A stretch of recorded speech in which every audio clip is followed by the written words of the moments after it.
کس طرح سے کریں اور اس کو زبانی طور پہ کرنا چاہیے کہ انفرادی طور پہ؟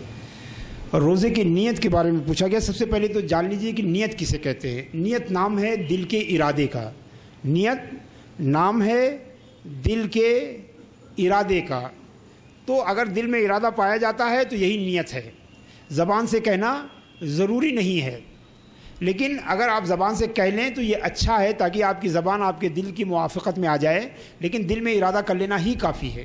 یعنی آپ لوگ سمجھتے ہیں سحری کے لیے آپ اگر اٹھیں ارادہ جو ہے تو یہ بھی نیت کے قائم مقام ہے. اس لیے کہ عام دنوں میں آپ اس وقت اٹھ کے نہیں کھاتے ہیں، مگر رمضان میں جب اٹھ کے آپ سحری کرتے ہیں تو سحری کرنا ہی جو ہے وہ نیت کے قائم مقام میں ہے. لیکن آپ اردو، عربی، انگریزی کسی بھی زبان میں آپ نیت اگر کر لیں تو نیت ہو جاتی ہے. اور نہ بھی زبان سے کہیں، صرف دل میں ارادہ کر لیں کہ میں اللہ کے لیے روزہ رکھوں گا تو یہ بھی نیت ہو جاتی ہے.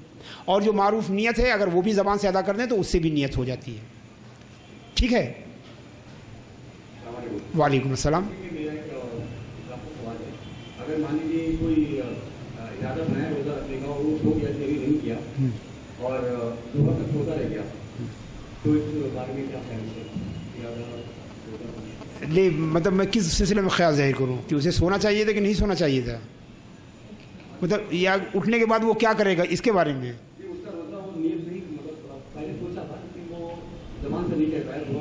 نہیں، وہ جب بھی اٹھے گا اس وقت نیت کر لے گا اور روزہ ہو جائے گا اس کا. لیکن سحری جو ہے کرنا جو ہے وہ بہتر ہے. آپ صرف 3 حدیثیں آپ کو سناتا ہوں. نبی کریم صلی اللہ علیہ وسلم نے فرمایا، بخاری اور مسلم، ابو داؤد کو چھوڑ کے سیاہ ستہ نے جو ہے اس کو نقل کیا ہے کہ نبی کریم صلی اللہ علیہ وسلم نے فرمایا کہ تسحروا فإن فی السحور برکہ، سحری کرو اس لیے کہ سحری میں برکت ہے. ایک حدیث میں فرمایا کہ میرے اور یہودیوں کے روزے میں فرق یہ ہے کہ یہودی جو ہے بغیر سحری کے روزہ رکھتے ہیں. اور تیسری حدیث میں ہے کہ نبی کریم صلی اللہ تعالیٰ علیہ وسلم نے فرمایا کہ جو ہے سحری کرنے والے پر اللہ اور اس کے فرشتے درود بھیجتے ہیں. تو اگر کوئی سو گیا ہے تو جب اٹھے گا وہ نیت کر لے روزے کی اور اس کا روزہ ہو جائے گا. اور کوئی گناہ بھی نہیں اگر سوتے میں اگر وہ چلا گیا، سحری نہیں کی تو کوئی گناہ نہیں ہے اس پہ. جی جی السلام علیکم. وعلیکم السلام. روزے کا جو فدیہ دیتے ہیں تو کیسے لوگ دینا چاہیے؟ جی روزے کا فدیہ دیا جاتا ہے جی جی جی تو کیسے لوگ دے سکتے ہیں؟ انہی لوگوں کو جنہیں آپ صدقات واجبہ جنہیں دیتے ہیں انہی کو جو ہے فدیہ بھی دیا جا سکتا ہے. اور میں آپ کو بتا چکا ہوں اضافی طور پر کہ فدیہ جو ہے وہ 2 لوگوں کی طرف سے دیا جائے گا. ایک تو وہ شیخ فانی، ایسا بوڑھا شخص جس کے اب صحت مند ہونے اور روزہ رکھنے کے قابل ہونے کی امید ختم ہو گئی ہے، یا ایسا مریض جس کا مرض زندگی بھر اس کے ساتھ چلے گا، جیسے کہ بہت سارے ہائی بلڈ پریشر کے مریض یا بہت سارے جو ہے وہ شوگر کے مریض کہ اب ڈاکٹرز نے کہہ دیا ہے کہ اب ان کو شفا نہیں ہونی ہے، ان کو تو دواؤں پر ہی زندگی گزارنی ہے. تو ظاہر سی بات ہے کہ بلڈ پریشر کا مریض جو ہے اسے بار بار پانی پینے کی حاجت ہوتی ہے، یا شوگر کا جو مریض ہے اسے بار بار کچھ کھانے کی ضرورت ہوتی ہے. ایسے لوگ جو ہیں جو دائمی المریض ہیں، خواہ کوئی بھی عمر ہو ان کی، جوان ہو یا بوڑھے ہوں، تو ان دونوں کی طرف سے فدیہ دیا جا سکتا ہے. اور فدیہ اتنا ہی ہے جتنا کہ صدقہ فطر ہے. اور جنہیں صدقہ فطر دیا جا سکتا ہے انہی کو رمضان کا فدیہ بھی دیا جا سکتا ہے. ایک آدمی کو کئی لوگوں کا فدیہ، کئی روزوں کا فدیہ دیا جا سکتا ہے، اور بہت سارے لوگوں میں تقسیم بھی کیا جا سکتا ہے. میں نے ممکنہ تمام سوالات کے جوابات جو ہے فدیہ سے متعلق دے دیے. اب آئندہ سوال. جی کوئی بھی صدقہ واجبہ جو ہے فقہا فرماتے ہیں کہ سادات کو نہیں دیا جا سکتا ہے.